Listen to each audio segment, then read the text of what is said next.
Welcome back to the channel. Have you ever noticed that no matter how tightly you cling to comfort, it slips away like water through your fingers? Have you ever wondered how a single moment of openness could transform every heartbeat into a sanctuary of peace? Today, we delve into the profound teaching of Chonggu Rinpoche on abiding in impermanence, learning how to ride the currents of change rather than being swept away by them.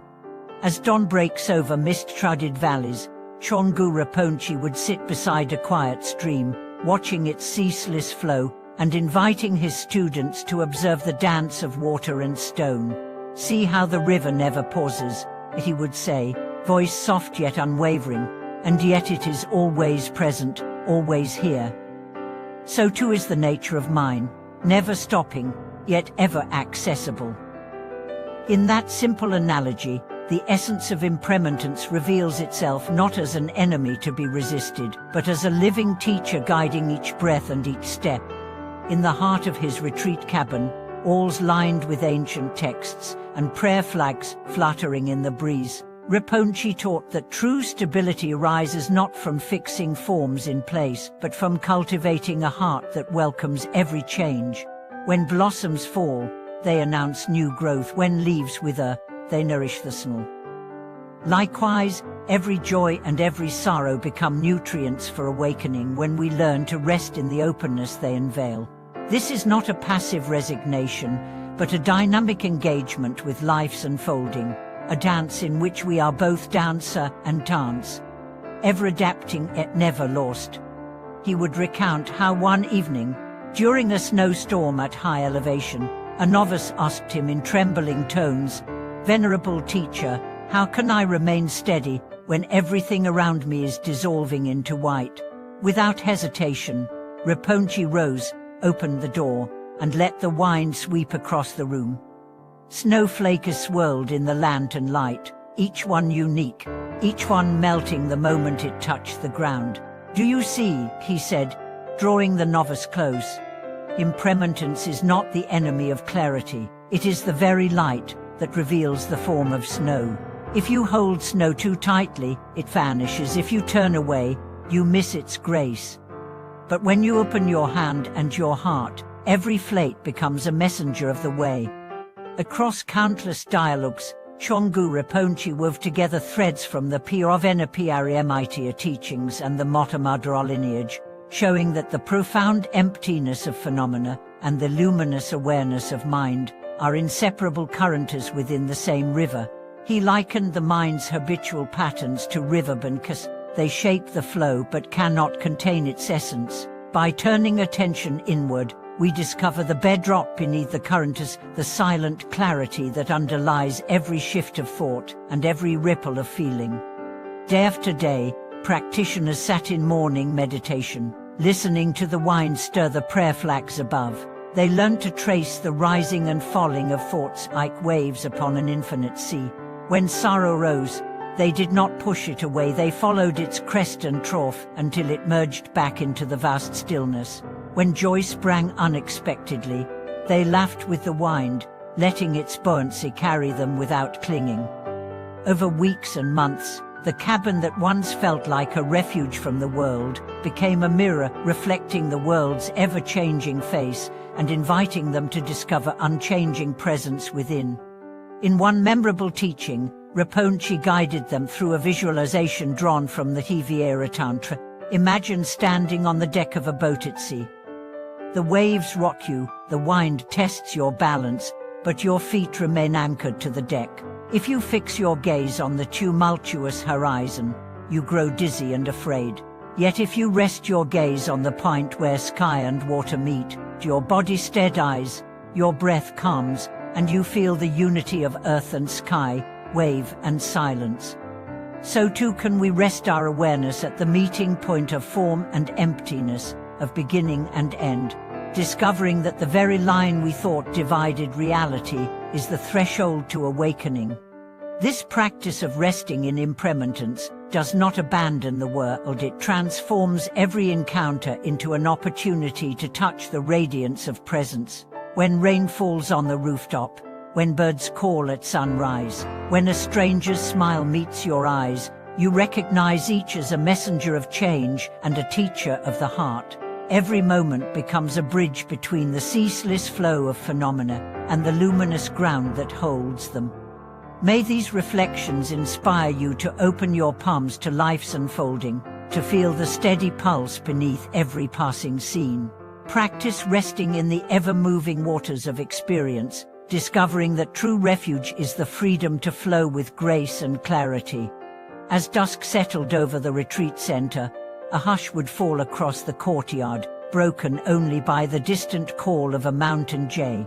Chonggu Rinpoche would emerge from his quarters carrying a siskel clay bowl of water, and invite everyone to join him in a silent ceremony. Without words, he would pour the water slowly onto the dry earth, watching as it spread in ever-changing rivulets. "This is how your mind works," he would finally say. "A single intention can carve new channels, reshaping the terrain of awareness. You need only establish the first drop." That simple ritual became a cornerstone of the practice he offered.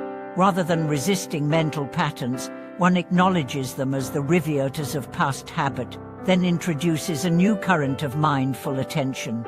Over time, the old grooves soften and dissolve, replaced by pathways of clarity and compassion. Students who once wrestled with anxiety reported that their minds began to flow more freely, like creeks after the monsoon, carrying seeds of insight downstream rather than pulling in stagnant worry. In a vivid teaching story, Chonggu Rinpoche described a scholar who traveled across the Himalayas to meet him.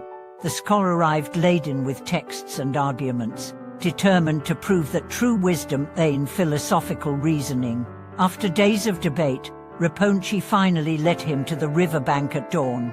With a single gesture, he invited the scholar to fill his hands with water. As the water slipped through the scholar's fingers, the teacher smiled. "All your arguments are like that water, brilliant in your grasp, but ever escaping. If you chase them, they disappear. If you hold them too tightly, they distort. Yet the river itself remains, inexhaustible and alive. Rest in that." The scholar returned home not with new doctrines, but with the settled calm of one who has touched the source. Chonggu Rinpoche also wove elemental practices into everyday life. He would teach students to treat each meal as an offering to presence, noticing the color of each grain, the aroma released with the first bite, the sensation of nourishment coursing through the body. When a novice complained of boredom with this slow eating, he drew a circle of salt on the floor and asked her to taste it. Tears sprung to her eyes, and she realized that a single grain carried the essence of earth, ocean, and sun. Attention, Rinpoche explained, is the lamp that transforms the mundane into the sacred. Wherever you place it, life reveals its hidden radiance. In one memorable gathering, a storm struck the valley, sending thunder rolling through the peaks. As rain pounded the roof, the students huddled indoors, seeking shelter. But Rinpoche calmly opened the door and stood in the downpour, arms outstretched. "The heart of Dharma is not found in comfort," he declared, "but in embracing what arises. Let every drop wash away your clinging. Let every lightning flush illuminate your fear." Some disciples followed him outside, laughing through the rain, discovering that wet clothes and cold winds could become catalysts for aliveness rather than discomfort. Beyond ceremonial gestures, he emphasized consistency. He often said that a single breath of awareness is more valuable than a lifetime of distracted ritual. Thus, he encouraged students to interweave brief pauses of mindful checking into their daily routine, a moment of full presence while lighting the morning lamp, a breath of gratitude before opening the door, a heartbeat of silence at the turn of every hour. Over months, these tiny anchors formed a web of presence that supported deeper states of meditative equipoise, enabling practitioners to navigate even the most hectic days with steadiness. Science now confirms what Rinpoche taught by example. Habitual attention retrains neural pathways, strengthening areas of the brain associated with resilience, empathy, and self-regulation. Functional imaging shows that just a few minutes of mindful pause can reduce amygdala activation and increase connectivity in the prefrontal cortex, fostering equanimity in the face of stress. In this sense, the water ceremony, the bowl of rice, the mindful pauses, all function as biopsychological tools, guiding the practitioner toward an embodied understanding of impermanence and presence. As months turned into seasons, the students noticed a shift not only within themselves, but in their relationships. Old resentment has melted like snow in spring. Moments of irritation became gateways to compassion. Fleeting joys sparked a deep sense of gratitude that echoed through every aspect of life. They began to see that impermanence is not merely a philosophical concept, but a living wellspring, opening each moment to novelty, freshness, and wonder. May these stories inspire you to bring the practice of flowing awareness into your daily life. Notice the currents of thought and feeling, introduce the gentle street drops of attention, and watch as new channels of clarity emerge. In the dance of impermanence, find your steady ground. Thank you for watching this video.